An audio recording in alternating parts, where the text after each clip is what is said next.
phan kê sinh về nàng đô vergine ne kai ar do nàng phan kê sinh về nàng đô e kai kê ne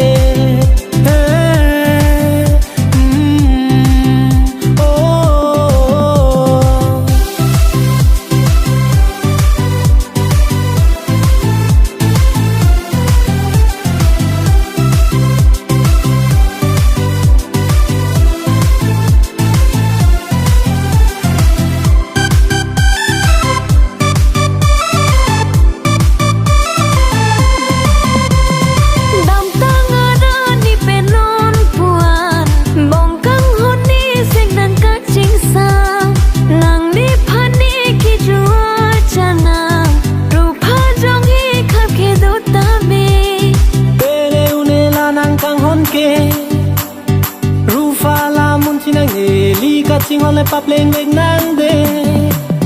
ang song a chi klo long so a son si li kirby peklar bong nang đê chỉ tha ne seng ve ka ching sang son si nang ra je ke me ke tang ne seng ve nang ka ching sang ne kai si nang phan ke seng ve nang do ve ji ne kai si nang phan ke seng ve nang do ve ji ne kai ar do nang phan ke seng ve nang do e kai ke ne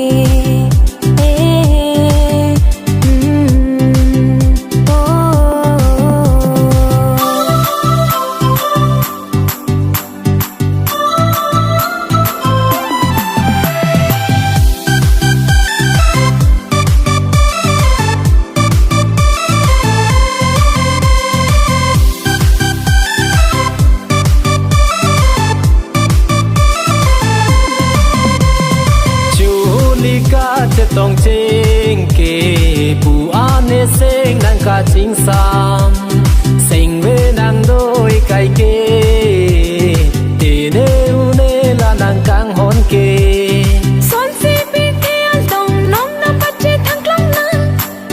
che ka gun e li ka ching hon ke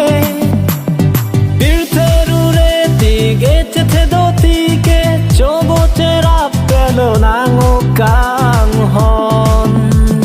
ne kai si nang phan ke seng ve nang do vergine ne kai ar do nang phan ke seng ve nang do e kai ke ne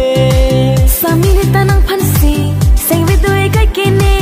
rupa jo ge kham ke do ta me tini ne la nang kang hon ke pir bi ke bang ke ne la nang joy ne o kang hon ne kai si nang phan ke seng ve nang do vergine ne kai si nang phan ke seng ve nang do vergine ne kai ar do nang phan ke seng ve nang